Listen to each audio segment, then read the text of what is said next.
देखिए आप सबको याद होगा कि नव कंज लोचना कंज मुख कर कंज पद कंजारुणम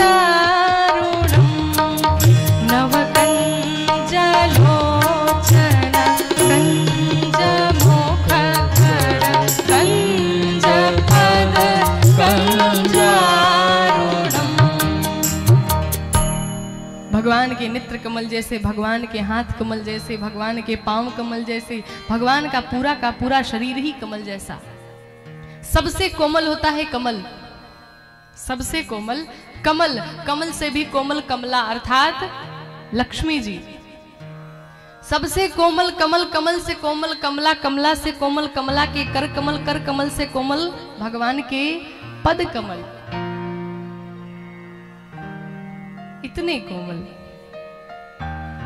सबसे कोमल कमल होता है, तभी तो माँ लक्ष्मी जी विराजमान होती हैं। और उनसे भी कोमल माँ के हाथ, और उन कोमल कोमल हाथ से जब भगवान विष्णु के भगवान माँ लक्ष्मी पाद संवाहन करती हैं, पांव दबाती हैं, तो भगवान के चरण लाल पड़ जाते हैं।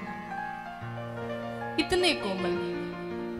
मालियों ने कहा सरकार आपका इतना सुंदर सुंदर कमल सा चेहरा देख करके ये सारे भौरे आपके चेहरे पर मंडराने लगेंगे, घेर लेंगे आपको। मालियों ने कहा, लक्ष्मण जी ने कहा कोई बात नहीं, अगर ऐसा होगा तो उसका भी उपाय है, हम निकाल देंगे। अब बताओ। मालियों ने कहा अब तीसरी समस्या आ गई। क्या? हमने सुना है कि चरण छुवत उड़ गई शिला प्रभु।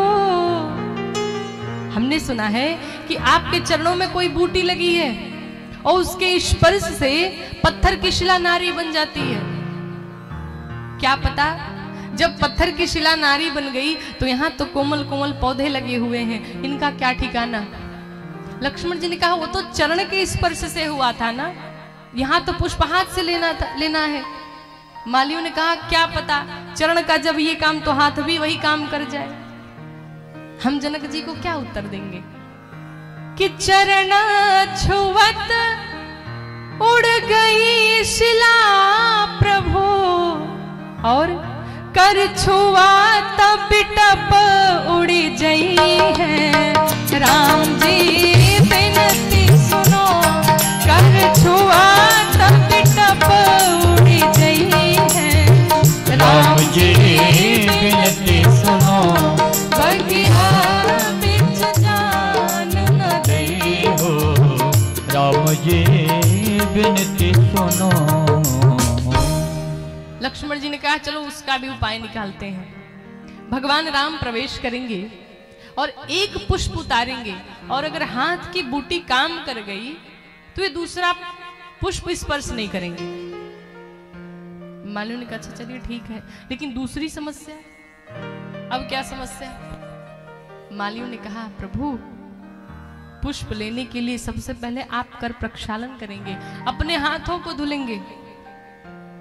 और हाथ धुलने कहाँ जाएंगे? इस मान सरोवर में जाएंगे। और ये सरोवर ऐसा है कि जिसके सप्त सोपान मणियों से जड़ित हैं, 7 सीढ़ियां जिसकी मणियों से जड़ित हैं। और जैसे ही पांव का स्पर्श होगा सब की सब नारी बन जाएंगी।